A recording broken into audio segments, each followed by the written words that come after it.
Hello, everybody. I'm going to give a short talk on my new book. My first book um, I published a few years ago, and I finally got another book, which I put together called, what is it? Profoundly Personal. Universal Consciousness is profoundly personal. And I think I've covered in this book, I've gone quite a bit farther into the benefits, the practical benefits of uh, realization, self-realization. But I've also gone more deeply into what my personal experience is. Now, this book is unique for me in that this isn't just about me.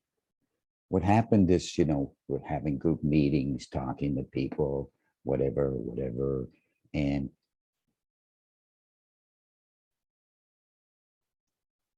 one day that I was talking to this lady, and we're just making idle conversation, or we're talking about consciousness, of course. And suddenly, I don't know, I don't even remember what I said or what was said. And she suddenly went silent. It was a group, it was in our living room, and there was a bunch of us around there. And we talked for a while, and then in about 10 minutes, she started talking to the group, and she said, something happened to me. My consciousness expanded.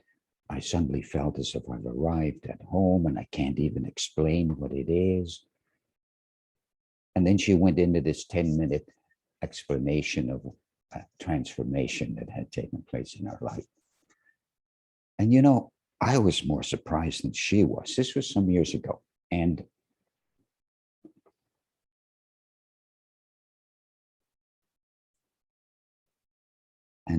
then I asked her, well, what happened? And she says, I don't know. Is this realization? Is this a thing that everybody talks about? I said, well, I guess time will tell. It has to stick around, right? And, this is years later now, and she's progressed from there, from that first silent state, and she's gone into, other experiences, more expanded, nice experiences and benefits on a comfort level inside and stuff like that. And then what happened? It happened to another person, her husband, She says, well, wait a minute. My wife woke up, but I didn't. What do I do? So he got very intense, but a couple of years later, he went through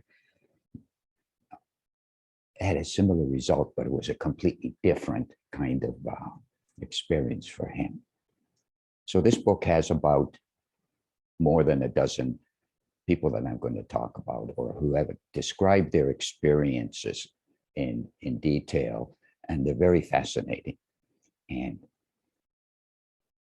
what I noticed at the end of, a couple of years ago when I first started this book and I started putting them in, I noticed there's kind of a similarity to all these experiences, but they weren't similar at all on one level because they were had by an individual. That individual talks different, looks different, etc. So they describe the experience of realization very differently. Similar qualities, inside qualities of, what? A feeling that I've arrived at home, a feeling of unboundedness, mostly feelings are permanent. And one of the things that really has always impressed me about the realized state is that's the only experience that's permanent. Everything else in life comes and goes. We have good days, we have bad days, we have anxiety, we have no anxiety, we're happy for an hour or two or a day or two, and then it's gone.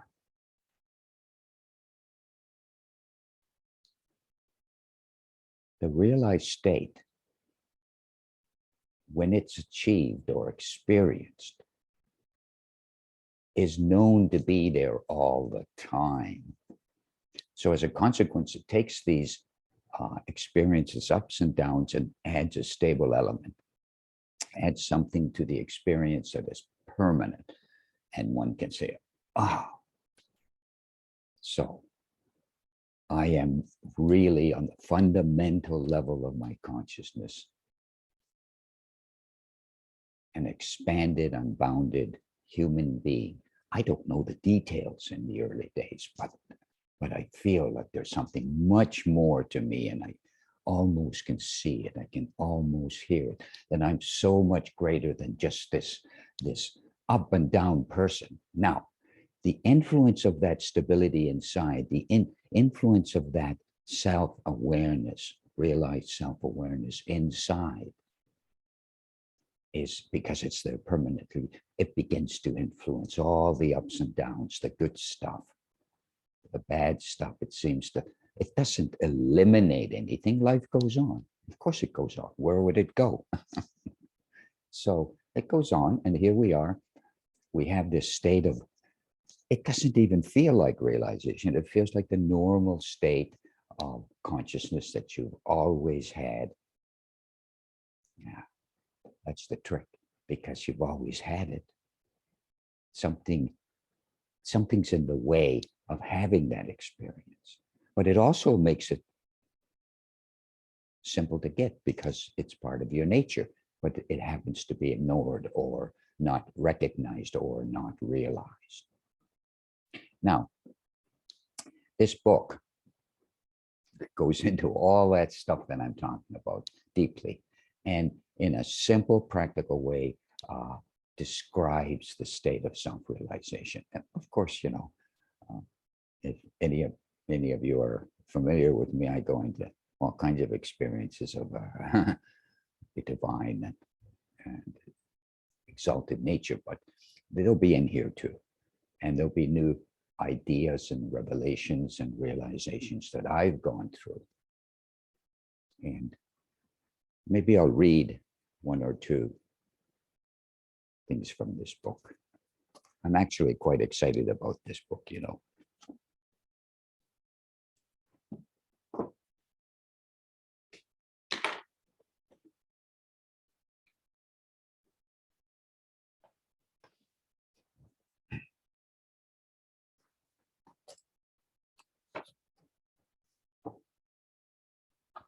Hold on a second. Just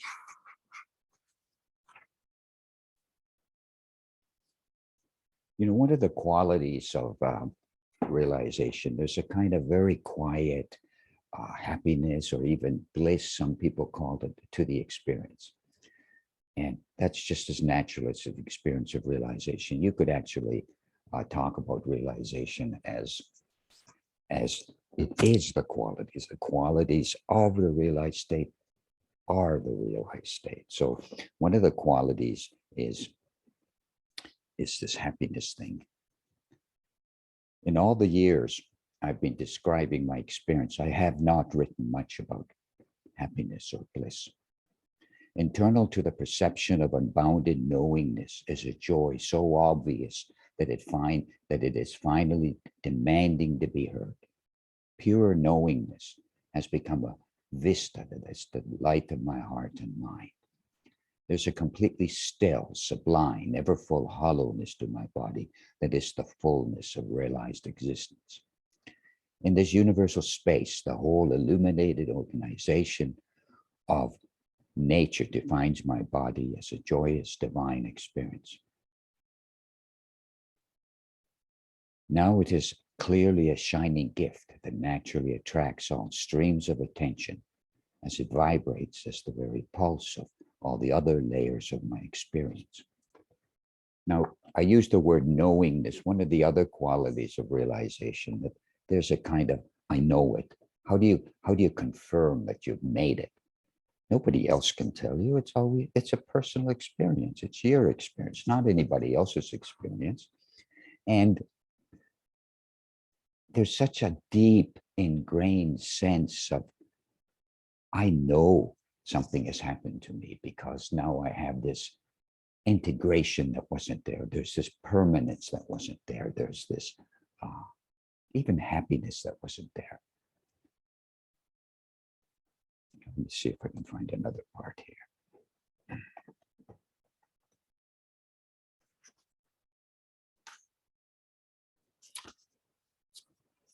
for those of you who want to hear about kind of God, let's say, or our spiritual aspect, the self-realization can be looked at very simply. It's just a state of naturalness that dawns because it's there to be experienced.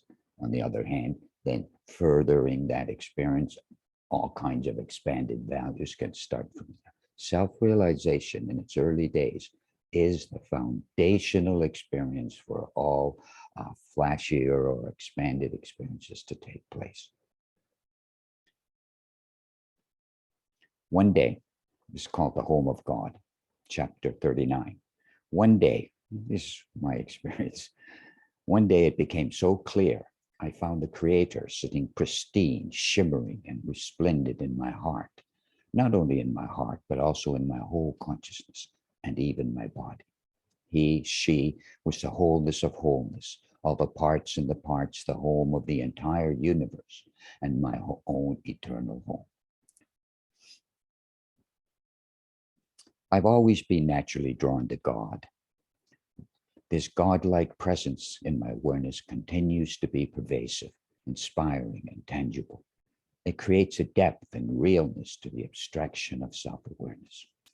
And it goes on. And, I have chapters on, I'm kind of fascinated by this, God but realization is a revelation as well as it is an integration and as well as it's just a practical aspect of daily life. There's also the possibility of becoming closer and closer to these forces of nature that are naturally there all the time, that are part of your life, whether you know it or not.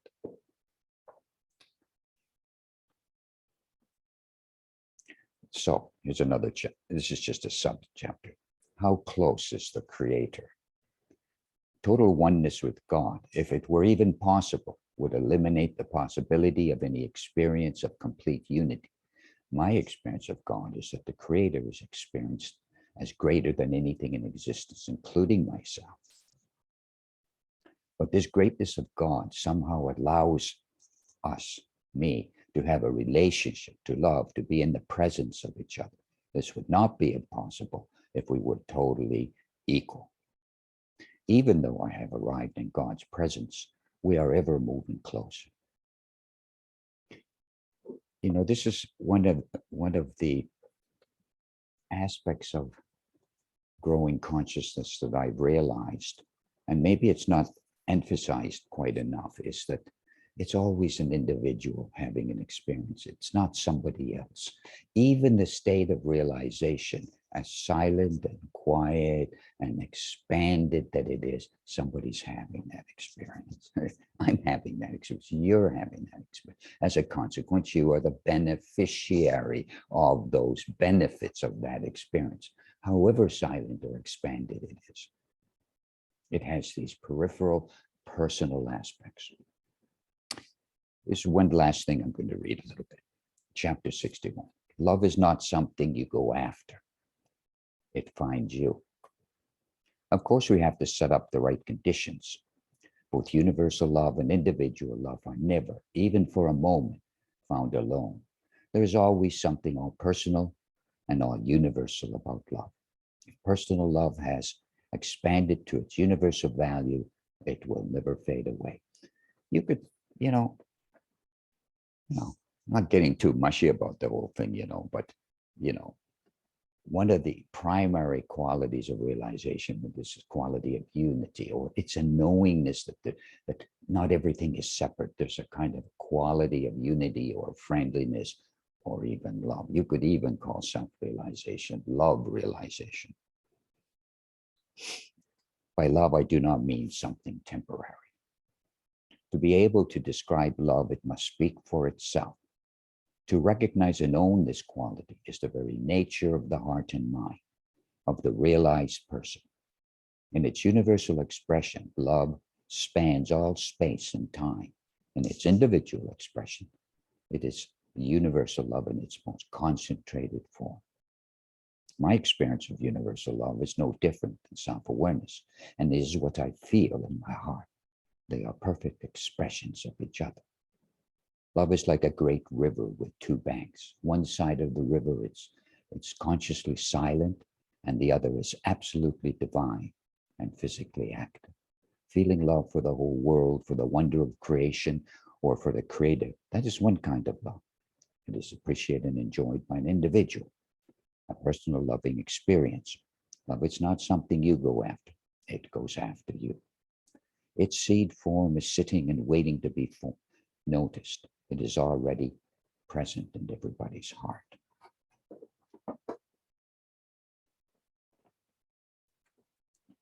You know, with this particular book, I kind of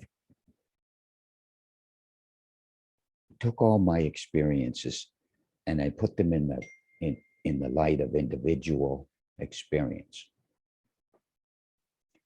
And I'm a big advocate of individuality because in the realized state, nothing happens to individuality. Excuse me, I'm gonna change my glasses again. There you go. Whoa, I can see.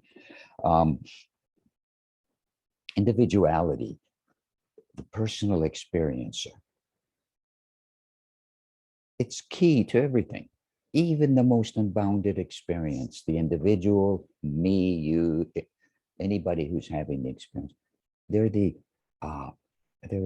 enjoyer of the qualities of self-realization. Self-realization doesn't, if your personality, you're an outgoing kind of guy or you're a quiet kind of girl or whatever you are, those remain. But now they get as if quietly influenced by that permanence of consciousness, by that permanence of that. It's not even unbounded. It's a feeling of knowingness, a feeling that knowing that you are not a temporary small being. You are the, should I use the word, eternal and infinite being. That's what you are, inside, outside. You're all connected, and slowly over time, after realization, in its early days begins to grow into something fuller and richer.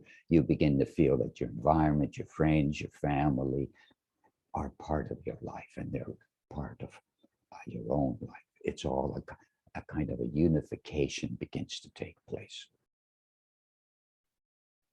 This silence or this stillness, this so-called no self experience, you might have heard me talk about the no self experience. And of course, it's totally legitimate, but I prefer to call it the all self experience that takes time to become a fuller experience. And I get into into the no self experience in this book, what I went through when I went through this profound stillness, and what it grew into, and how I began to see the divine levels of consciousness, and I began to see the cosmic levels of consciousness, and all of this wonder of creation as if moved in me and I moved into it, and it's all possible.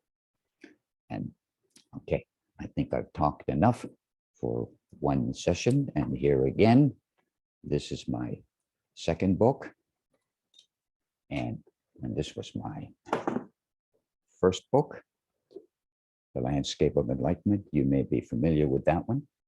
And I thank you for your time, and I'm going to sign off if I can find the place to sign off.